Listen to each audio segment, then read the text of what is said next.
روغ اوسئ، د ښه صحت خاوندان اوسئ په دې خطرناک شرایطو کې د کرونا په وخت کې د خپل فامیلو سره د دوستان سره جوړ او روغ اوسئ. نن غواړم چې د خامو تیلو د قیمتو د نوسانو په باره کې چې نن ولیدل سول په مارکیټو کې د هغه په باره کې یو څه خبرې در سره وکم او یو څه معلومات درکم چې دا ولې دا رقم کېږي او په دغه وخت کې ولې دا رقم کېږي او د دې پورته وکښته تګ زموږ ستاسې پر هغه تیلو چې موږ مصرفوو په مثلا په موټرانو کې یا په بخاریانو کې یا په د کور په نورو وسایلو کې دغه څه کار اخلو پر هغه باندې څونه تاثیر دی څه عمل لري. د خامو تیلو یا توره طلا چې ورته ویل کېږي دغه خام تیل دی چې دی په دنیا کې ډېر ارزښت لري په دې معنا چې د اقتصادي لحاظ هغه مملکتونه چې یا د تیلو خاوندان دي یا د تیلو د تصفیې ظرفیتونه لري یا د تیلو په خپل تیل لري هغه ډېر شتمن مملکتونه دي او هغه ډېر قوت لري په دې خاطر چې د خپل د تیلو د خامو تیلو کار یا خپل خام تیل چې دغه توره خټه ده د دومره ډېره ګټور شی دی یا دومره ډېرې استفادې ځینې کېږي چې موږ تاسې هیڅ تصور هم نسو کولی. مثلا کله چې دا خام تیل راایستل کېږي د دې څخه په هر بیلر کې تقریبا 15% په د موټر په تیلو تبدیلیږي، 15% په ډیزلو تبدیلیږي، 14% نور یې په هغه شیانو چې موږ تاسې روزمره کار ځینې اخلو په هغه باندې تبدیلیږي. دا تیل د څو رقمه ځایو څخه راتللی سي. دا خام تیل د تیلو څه ان دي چې مملکتو کې سته تاسې لیدلي دي ډېر د تیلو هغه څه ان دي چې د اوبو په منځ کې دي یا په بحرو کې دي د هغه څخه راوځي. اوس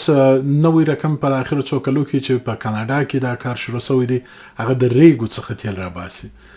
په ریګو کې چې هغه تیل دی هغه دی کولی سي چې جنډاوي وباسي او د خامو تیلو په رقم یې تصفیه خانو ته واستوي. دا تیل بیا په خپله جلا نور مصرف باندې لویږي چې دغه ځایو څخه چې تیل راایستل کېږي دی په کښتیانو کې یا په ریل ګاډي کې یا په پایپ لاینو کې دا راوړل کېږي تر تصفیه خانو پورې. دا چې تصفیه خانو ته راوړل سول د دې څخه جلا جلا رقم شیان جوړیږي او په عین وخت کې په امریکا او په کاناډا کې دې تیلو ته یو بل شی هم اضافه کېږي د بایټومین په نامه دي. د بایټومین اصلا د جوارو د دانې څخه تیل راایستل دي. په امریکا کې په څو کاله در مخه چې د تیلو د کمبود مشکل راغی نو دوی پر دې باندې کار شروع کړي چې د جواري د دانې څخه هم تیل راایستل او هغه په د عادي تیلو ګډیږي. نه یوازې چې د تیلو کیفیت ډېر لوړوي بلکې دغه ضرورت چې مثلا ډېر تیل باید راوارد سي دغه کار څخه هم لاسنیوي کېدلی سي. نو کله چې دا تیل تصفیه سي د تیلو تصفیه یوه حصه راځي د تیلو ټانکو ته یا تیارو ته یا ریل ګاډیانو ته یا ټرکو ته د ډیزلو په رقم د تیارې د تیل په رقم دا ټول د ټانکو ته راځي په د تیلو په رقم مصرفیږي. یوه بله غټه حصه یې هغه د پټروکیمیکل پلانټو ته ځي چې په د هغه څخه جلا جلا رقم شیان جوړیږي چې موږ تاسې مستقیما په خپل ژوند کې وینو. د عادي ټوکره څخه نیولې د نیلوني ټوکران چې دي د هغه څخه نیولې بیا تر لپسیرنو تر ټلیفونو تر بل هر شي کې چې پلاستیک یا لبړ یا نیلون کار سوی هغه ټوله د دغه تیلو د تصفیه نتیجه ده. حتی عادي نور کیمیکل چې مثلا تاسې شاید فکر ورته ونه کړئ د عادي واسلین چې تاسې کار ځینې اخلئ دا خپله د تیلو څخه راځي د تیلو څخه راایستل کېږي. او اخري شی چې ډېر مهم هم دی کله چې دا ټوله تصفیه ځینې وسوی دا ټول شیان ځینې راووتل په پای کې یو توره خټه پاتې کېږي. دا توره خټه اصلا ډامبر دی دغه اسفالت چې پر سړکانو باندې اچول کېږي دا خپله هم د تیلو د تصفیه اخري نتیجه ده چې دغه څخه د ډامبر په رقم کار اخیستل کېږي. نو که موږ تاسې وګورو چې هغه شیان چې موږ په روزمره ژوند کې کار ځینې اخلو هره ورځ هغه ټوله د تیلو سره په یو رقم نه یو رقم ارتباط لري یا د تیلو یو د عناصرو څخه کار ځینې اخیستل سوی دی یا دوی په خپله د تیلو څخه کار اخلي که تیاره ده که موټر دی که موټرسایکل دی که ریل ګاډي ده که هغه د تیلو څخه کار اخلي مګر د دې په داخل کې یو شی د لبړ څخه جوړ شوی دی پلاستیک څخه جوړ شوی دی د نایلون څخه جوړ شوی دی دا ټوله بیا هم د تیلو څخه کار اخلي تر کالو پورې تر کمپیوټر او ټلویزیون او د کالو پرلو د ماشين پرې دا ټوله پلاستیکي شان پښکې کیسته پلاستیکي سه پښکې کیسته نو په دغه خاطر د تیلو د خامو تیلو اقتصادي ارزش بیا اندازه ډیر دی په دغه خاطر هم هر ورځ د تیلو د ارزش معلومات خلکو ته ورکول کیږي د خبرو د لارې د کمپیوټر د لارې د انټرنیټ د لارې چې په دې خاطر چې ارزش دومره ډیر دی چې زموږ ستاسو د ژوند په هر حصہ کې د تیلو یو عنصر داخل شوی دی چې زموږ پر ژوند باندې تاثیر کړی دی نو مسله په دې کې ده چې د خامو تیلو راکړه ورکړه څه رقم کیږي د خامو تیلو راکړه ورکړه په مارکیټو کې یا په ایکسچینجو کې د خپل د تیلو د کمپنۍ د راکړه ورکړه څخه ډیر فرق لري مثلا که تاسو د شل کمپنۍ یا د ټکساکو کمپنۍ یا د اکسان موبل کمپنۍ سټاکونه رانیسي هغه بالکل جلا شي دي تاسو د غږ کمپنۍ د پرفورمنس په خاطر دغه کمپنۍ سټاک رانیسي هغه ډیر خرڅلاو کوي یا ډیر تولید کوي نو دغه سټاک لوړ وکړه کېدلای شي خام تیل چې دی خام تیل مارکیټ په خپل د نیویارک سټاک ایکسچینج کې یا د لندن په مارکیټ کې دا پورته وکړه کیږي هغه چې د نیویارک سټاک ایکسچینج په مارکیټ کې خرڅلاو تلويږي یا راکړه ورکړه تلويږي هغه د WTI په نامه یادېږي او هغه چې د نیویارک د لندن په مارکیټ کې دی هغه د برنت په نامه یادېږي دا د نیویارک په ایکسچینج کې چې دا تیل راکړه ورکړه باندې کیږي یا په ایکسچینج کې دی دیته سویټ کرود آیل وای او هغه چې د برنت په نامه یادېږي او په لندن په مارکیټ کې پر هغه باندې راکړه ورکړه کیږي ایکسچینج باندې کیږي هغه ته هیوی اویل وای که څه هم دواړه د اخیره نتیجه کې دواړه هغه شی چې موږ تاسو روزمره کار دي خو هغه دواړه تولیدي مګم دا یو څه فرقونه لري او بل فرق دا دی چې هغه د برنت شمالي بهیره څخه د ناروې او د سویډن او د غځایو څخه راځي ډېرې حصہ د غځای څخه راځي مارکیټ ته او د امریکا غي په خپل د امریکا غي د کاناډا څخه یا د نورو شرقي مملکتونو څخه چې امریکا ته رانیسي راځي مارکیټ ته نو کله چې د خامو تیلو د راکړې ورکړې په اړه کې خبرې کوو دا مستقیما د تیلو د یو رقم جلا کانټراکټ لري دا کانټراکټ یا دا قرارداد د آینده تیلو د تولید په اړه کې دی نو زه به تاسو ته مثال درکړم مثلا زه د نیویارک سټاک ایکسچینج مارکیټ کې د یو بروکر سره قرارداد کوم ځان سره اکاونټ خلاصوم په کمپیوټر کې یا مستقیما دغه سره او غواړم چې د خامو تیلو په راکړې ورکړې کې یا په ایکسچینج کې ځان داخل کړم سره کم کیږي د خامو تیلو قراردادونه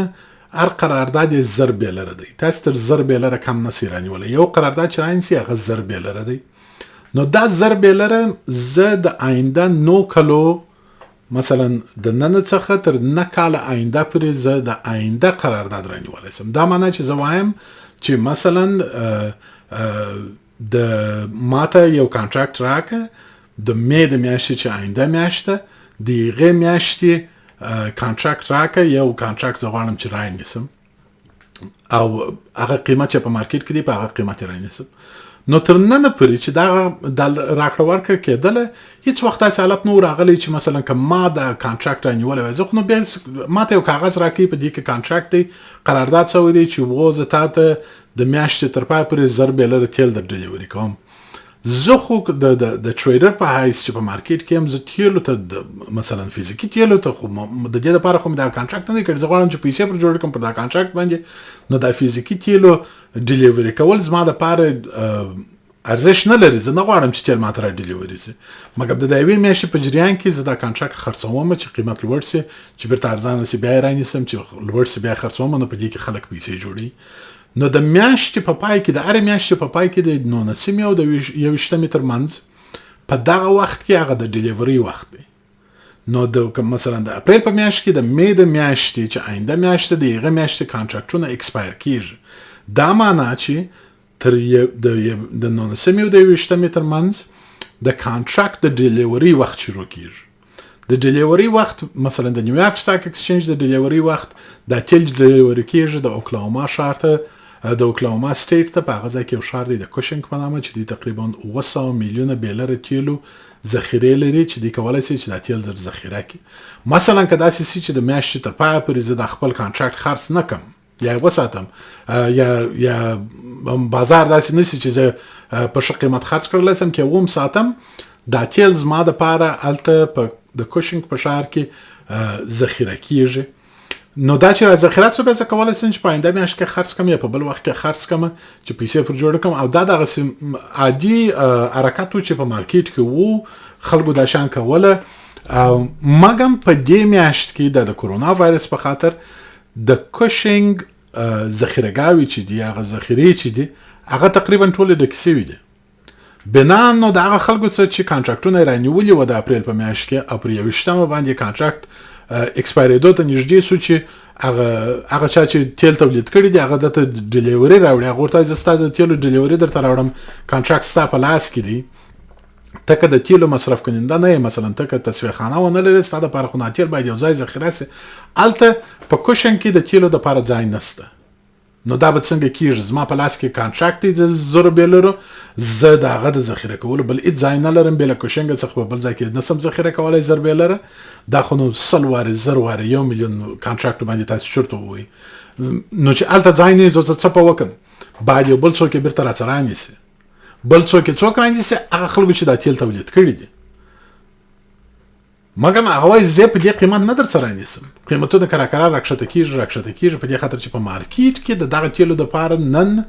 ډیماند نسته یا خریدار نسته نو په دغه خاطر قیمت اته منفي حالت ته ولاړي دا معنی چې هغه نفر چې کانټراکټ یې په لاس کې دی هغه څوک چې کانټراکټ یې رانیسي د دې پر ځای چې هغه خریدار دته پیسې ورکړي دی هغه ته یو څه نورې پیسې هم ورکوي د دا کانټراکټ سره یو ځای په دې معنی چې دا کانټراکټ په منفي قیمت باندې خرڅ کړي. نو کله چې دا کانټراکټونه خرڅیږي او د یو لاس څخه بل لاس ته ځي نو په دې وخت کې د دې تاثیر پر هغه تیلو باندې چې موږ تاسې ګټه جنې اخو یا کار جنې اخو په خپل روزمره ژوند کې پر هغه باندې تقریبا هیڅ تاثیر نه لري په دې خاطر چې هغه تیل دلته په مارکیټ کې بل هر شی وسي که ونیسي هغه باید تصفیه سي هغه کار باندې وسي هغه ډیلیوري سي هغه ټانکو ته ورسول سي ټانکونه خپل قیمت باندې کښېږدي دا ټول شان باید وسي. نو بنان موږ په د تیلو په قیمت کې نه یوازې چې نن چون د تیلو د مارکیټ قیمت پورته وکښته سوی دی یا نه دی سوی نن په خپل تیلو کې هیڅ فرق نه وي نو په دې خاطر چې دا نن خبرې چې د تیلو د مارکیټ وي دا د آینده میاشتې پر کانټراکټ باندې دي نن یې نه وینم مګر بیا هم په آینده میاشت کې هم موږ شاید په تیلو کې یو څه لږ تغییر ووینو په دې خاطر چې هغه تصفیه شوي تیل او د خام تیل ډېر فرق سره لري او د خامو تیلو د مارکیټ قیمتونه د خپل د تیلو د ټانک پر قیمتو باندې تقریبا بیخي لږ تاثیر لري او دا هغه تاثیر مقصد هم دغه دی او هغه چې ما د مخ درته وویل هغه جلا شی دی دا جلا شی دی پر هغه باندې ډېر کار شوی دی چې تاسو در رسول شوي دي دا خام تیل چې دی دا مازدسان سره ایستل شوي دي په بیلرو کې دي پر دې باندې په مارکیټ کې خلک پیسې جوړوي نو په مارکیټ کې راکړه ورکړه کېږي او دغه حالت چې دا نن راغی دا په دې خاطر راغی چې کانټراکټونه د اپریل پر 21 باندې ایکسپایر کېدله د مې د میاشتې کانټراکټونه ایکسپایر کېدله او په ذخیرو کې ځای نه و ذخیرې ډکې وې په دې خاطر چې هلته ډیماند نسته تقاضا نسته موټران کم دي تیارې نسته تیارې پروازونه نه کوي نو هغه ذخیرې دغسې ډکې پاتې دي نو خریداران نه و د هغه کانټراکټو دپاره نو دوی مجبوره شوله چې قیمت یې راکښته کړي دا رقم نوسانونه په مارکیټ کې راځي مګم دا رقم نوسان چې حتی منفي حالت ته یې بوتي دا د تاریخ کې اوله پلا ده چې راغلی دي چې د خامو تیلو پر مارکیټ باندې داسې منفي تاثیر وکړي او په دغه خاطر هم تاسو په خبرو کې ډېر اورئ. خدای دې وکړي چې دا لنډ معلومات یو څه شان مو ګټه ځینې اخیستي او په آینده کې کار ځینې واخیستلی سي نو که مو بل بیا مو پوښتنه یا یو شی په دې مورد کې غوښتل چې نورې خبرې هم وکړو نور معلومات هم درکړم چې دا څنګه کیږي نور جزئیات هم درکړم زه کولی شم چې هغه جزئیات ستاسو سره شریک کړم او په هغه باره کې خبرې وکړو. ښه ورځ ولرئ ښه شپه ولرئ خوشحاله او ارامه اوسئ د خدای په امان.